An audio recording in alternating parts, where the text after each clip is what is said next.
Oh, hello, Christian friends, brothers and sisters in Christ. Welcome to another inspired word of our Lord and Savior Jesus Christ.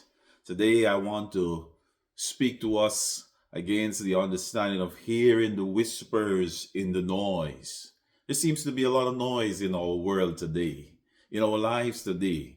And while that may be, we need to awaken to God's voice in the noise of life. Shall we pray? Kind and Heavenly Father, we give you thanks this day for your word. We pray that it will go forth and touch hearts and minds, O God, and transform lives, O God, that we will hear in clear accent your words speaking to us, guiding us to live as you have called us in our purpose, in our understanding, as we live in the image and likeness of you, O great God. Father, we thank you for your word. We thank you for your loving us, O God. May we hear the whispers in the noise of your voice. May we awaken to your voice in the noise of our lives.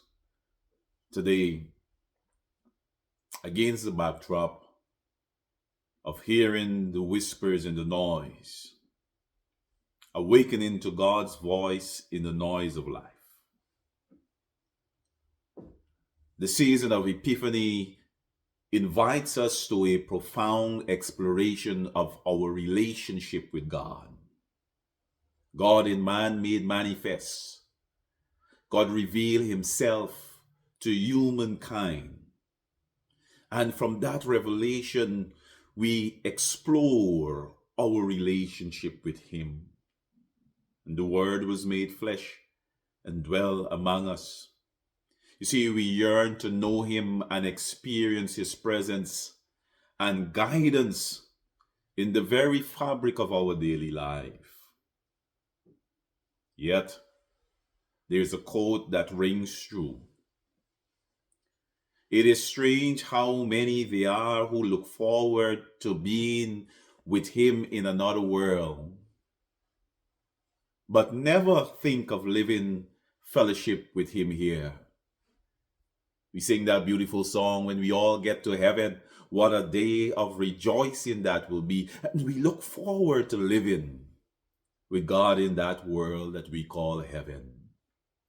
Yet, he calls us not only to love him who we do not see, but to love our brothers and sisters who we see. Christ said it clearly. How can we say that we love God who we do not see, but we are feeling in loving the ones around us? You see, we find echoes of our spiritual journey in the quiet corners of Scripture.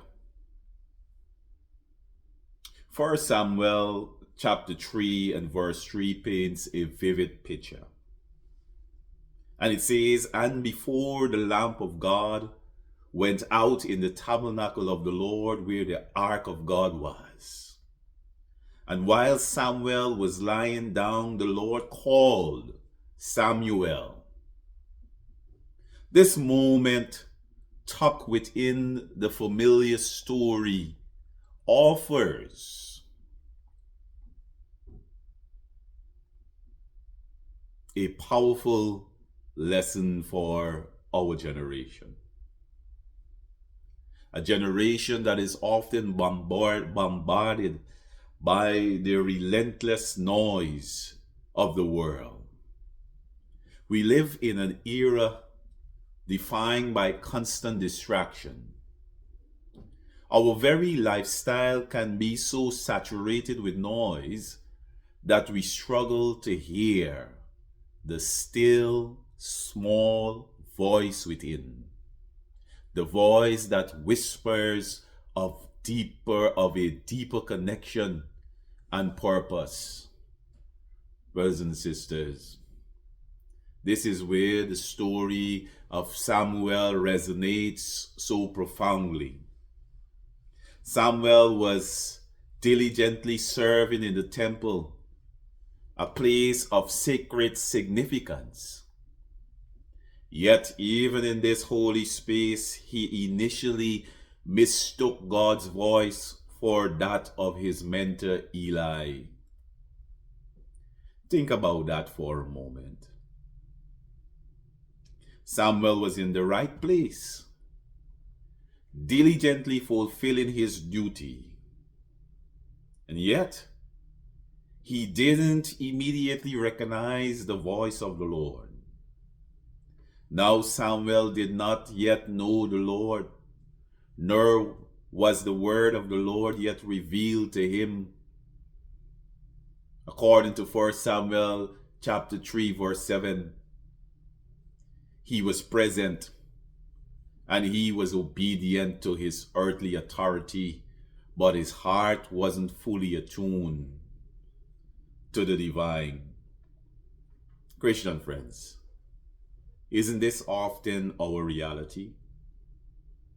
We can be going through the motions, ticking boxes of our spiritual checklists, yet miss the very voice of God calling us into a deeper relationship. The season of Epiphany, a time of revelation and manifestation, reminds us that God desired to make himself known to us here and now. That quote that I mentioned earlier, it is strange how many there are who look forward of being with him in another world, but never think of living fellowship with him here.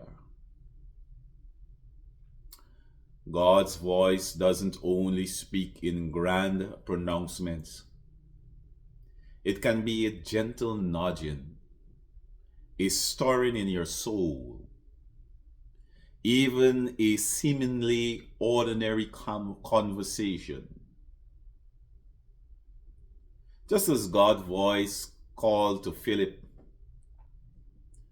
in the Gospel of John, chapter 1, between 43 and 51, leading him into discipleship and enabling him to usher Nathanael into a spiritual relationship, so too may God be speaking through those around us. Think of Nathanael, who initially scoffed at the idea and that can anything good come from Nazareth? Philip said to him, "Come, we have found the Messiah." He said, "Can anything good come from Nazareth?" And yet through Philip's simple invitation, which was just come and see. Oftentimes we try to prove to others in a forceful way the goodness of God, or why they should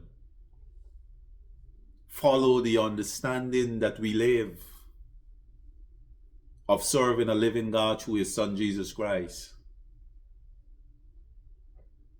Yet we see Philip's simple example, even after he was scoffed at by Nathanael, just come and see. And here he experienced a profound encounter with Jesus. Sometimes the voice of God comes through the most unexpected channels, even through the Elis in our lives. Before the lamp goes out, we will hear the voice of God and we will acknowledge to speak, "Lord, your servant hears."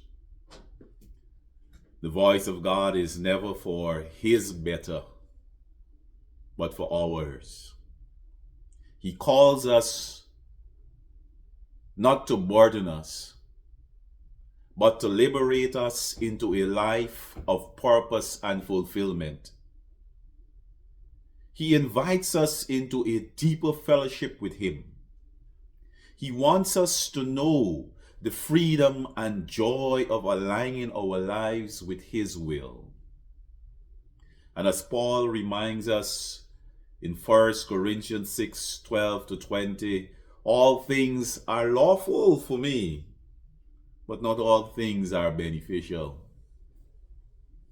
Sometimes we choose to live our lives thinking that, you know what, I can do this. There's nothing against the law of me living in a licentious way or me doing what I choose to do. But is it beneficial? While it might be lawful to smoke cigarettes or use other substances, is it beneficial? Even on a human level, we may find ourselves in relationships that might be right, but there is no benefit to our wholeness, our well-being. But I want to say to us today that even on a spiritual level, there's one relationship that draws us, that bids us come, that is not only right, but is beneficial at the core of our souls. We have to be reminded that we are the temples of the Holy Spirit. And God calls, and we are called to glorify God with our lives and our bodies, recognizing that we've been bought with a price. Beloved, where is the Lord speaking to you? Is it in the stillness of your heart?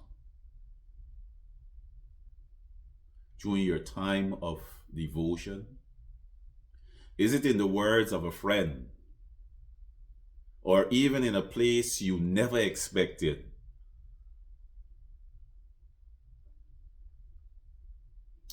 The voice of God still resounds from His temple, where He dwells with us. Let us make ourselves available. Let us adopt Samuel's attitude. Speak, for your servant hears. Let us not settle for just going through the motion. Let this be a time, even as we come to the end of the first month of the year, let us be a time that we truly attune our hearts to the voice of God. Embrace His call and walk within the fullness of our relationship with Him. May this year be one where the voice of the Lord brings us into a deeper fellowship with Him. May God bless us, even as we hear His word. May we become His word and live His word. God bless us.